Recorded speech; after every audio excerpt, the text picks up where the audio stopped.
ರಾಯಚೂರು ಗ್ರಾಮೀಣ ಕ್ಷೇತ್ರದ ವ್ಯಾಪ್ತಿಯಲ್ಲಿ ಬರುವ ಮಾಮದೊಡ್ಡಿ ಗ್ರಾಮದಲ್ಲಿ ಮುಖ್ಯಮಂತ್ರಿಗಳು ವಿಶೇಷ ಅನುದಾನ ಅಡಿಯಲ್ಲಿ ಶ್ರೀ ಆಂಜನೇಯ ದೇವಸ್ಥಾನ ಕಾಂಪೌಂಡ್ 5 ಲಕ್ಷ ಅನುದಾನ ಅಡಿಯಲ್ಲಿ ಕಾಮಗಾರಿ ಶಂಕುಸ್ಥಾಪನೆ ಮತ್ತು ಗ್ರಾಮದಲ್ಲಿ ಅಯ್ಯಳಪ್ಪ ದೇವಸ್ಥಾನ ಗ್ರಾಮಸ್ಥರು ಮತ್ತು ಶಾಸಕರ ಅನುದಾನ ಅಡಿಯಲ್ಲಿ ನಿರ್ಮಾಣವಾಗಿದೆ.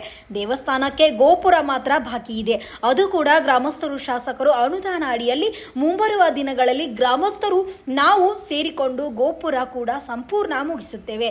ಈಗಾಗಲೇ ಮಾಮಡದೊಡ್ಡಿಯಿಂದ ತಿಮ್ಮಪ್ಪ ದೇವಸ್ಥಾನದವರೆಗೆ ರಸ್ತೆ ಹದಗೆಟ್ಟಿದೆ.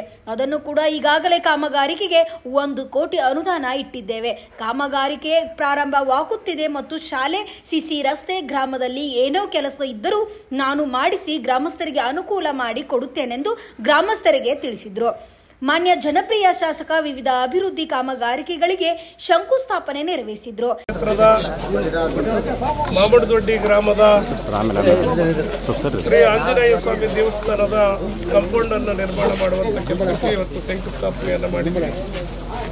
ಸುಮಾರು 5 ಲಕ್ಷ ರೂಪಾಯಿಗಳನ್ನ ಕಾಂಪೌಂಡ್ ಅನ್ನ ನಿರ್ಮಾಣ ಮಾಡಿ ಇವತ್ತು, ಯಾಕಂದರೆ ದೇವಸ್ಥಾನಕ್ಕೆ ಗ್ರಾಮದ ಎಲ್ಲ ಹಿರಿಯರು ಅವರ ಬೇಡಿಕೆ ಅನುಗುಣವಾಗಿ ಇವತ್ತು ಅದನ್ನು ಶಂಕುಸ್ಥಾಪನೆ ಮಾಡಿದ್ವಿ. ಉತ್ತಮವಾದಂಥ ಕಾಂಪೌಂಡನ್ನು ನಿರ್ಮಾಣ ಮಾಡಿ ಕೊಡುವಂಥದ್ದು. ಈಗಾಗಲೇ ಅಯ್ಯಳಪ್ಪನ ದೇವಸ್ಥಾನ ಕೂಡ ಗ್ರಾಮದ ಹಿರಿಯರು ಮತ್ತು ಎಲ್ಲರೂ ಸೇರಿ ಮತ್ತು ನಮ್ಮ ಅನುದಾನದಿಂದ ಕೂಡ ನಿರ್ಮಾಣ ಆಗಿದೆ. ಉತ್ತಮವಾದಂಥ ದೇವಸ್ಥಾನ ಕಟ್ಟಿದ್ದಾರೆ. ಗೋಪುರ ಕೂಡ ಇನ್ನು ಬಾಕಿ ಇರುವಂಥದ್ದಿದೆ. ಹಾಗಾಗಿ ಗ್ರಾಮದ ಹಿರಿಯರು ಮತ್ತು ಮುಂಬರುವ ದಿನಗಳಲ್ಲಿ ರೈತಾಪಿ ವರ್ಗಕ್ಕೆ ಉತ್ತಮವಾದಂಥ ಬೆಳೆಗಳು ಬಂದು ಮತ್ತು ಅವರಿಗೆ ಉತ್ತಮವಾದಂಥ ಬೆಳೆದಂಥ ಸಂದರ್ಭದಲ್ಲಿ ಅವ್ರ ಸಹಕಾರ ಮತ್ತು ನಮ್ಮ ಸರ್ಕಾರದ ಅನುದಾನ ವತಿಯಿಂದ ಅದನ್ನು ಕೂಡ ನಿರ್ಮಾಣ ಮಾಡುವಂಥ ಕೆಲಸವನ್ನು ನಮ್ಮ ಗ್ರಾಮದೆಲ್ಲ ಹಿರಿಯರು ಸೇರಿ ಮಾತನಾಡಿದಂಥ ಸಂದರ್ಭದಲ್ಲಿ ಅದನ್ನು ಕೂಡ ಒದಗಿಸುವಂಥ ಕೆಲಸವನ್ನು ಮಾಡೋಣ ಅಂತ ಕೂಡ ನಮ್ಮ ತಾತನವರು ಹೇಳಿದಾಗೆ. ಹಾಗಾಗಿ ಇವತ್ತು ಈ ಭಾಗದಲ್ಲಿರುವಂಥ ಇನ್ನು ಬೇರೆ ಏನೇ ಸೌಲಭ್ಯಗಳು, ಶಾಲೆ ಇರ್ಬೋದು, ಬೇರೆ ಬೇರೆ ರಸ್ತೆಗಳಿರ್ಬೋದು, ಮತ್ತು ಈಗಾಗಲೇ ಮಾಮಡದೊಡ್ಡಿಯಿಂದ ತಿಮ್ಮಪ್ಪ ದೇವಸ್ಥಾನಕ್ಕೆ ಹೋಗುವಂಥ ರಸ್ತೆ ಕೂಡ ಸುಮಾರು 2.5 ಕಿಲೋಮೀಟರ್ ಅದು ರಸ್ತೆ ಕೂಡ ಭಾಳಷ್ಟು ಹದಗೆಟ್ಟಿದೆ. ಅದಕ್ಕೂ ಕೂಡ ಈಗಾಗಲೇ 1 ಕೋಟಿ ರೂಪಾಯಿಗಳನ್ನು ರಸ್ತೆ ಕೂಡ ಸ್ಯಾಂಕ್ಷನ್ ಆಗಿದೆ.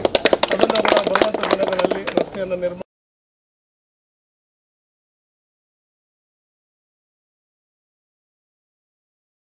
ಈ ಸಂದರ್ಭದಲ್ಲಿ ಶ್ರೀನಿವಾಸ ರೆಡ್ಡಿ, ಬುರ್ದಿಪಾಡ, ದೇವಸೋಗೂರು ಬ್ಲಾಕ್ ಅಧ್ಯಕ್ಷರುಗಳು, ಊರಿನ ಹಿರಿಯ ಮುಖಂಡರು, ಸುತ್ತಮುತ್ತಲಿನ ಗ್ರಾಮಗಳ ಹಿರಿಯ ಮುಖಂಡರು, ನಾಮ ನಿರ್ದೇಶನ ಸದಸ್ಯರುಗಳು, ಅಧಿಕಾರಿಗಳು, ಗ್ರಾಮ ಪಂಚಾಯಿತಿ ಅಧ್ಯಕ್ಷರು, ಸದಸ್ಯರುಗಳು, ಕಾರ್ಯಕರ್ತರು, ಗ್ರಾಮಸ್ಥರು ಉಪಸ್ಥಿತರಿದ್ದರು.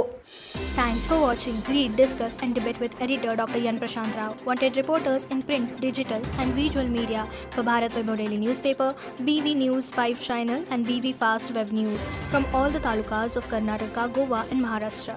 If interested, send your resume to 9019229369.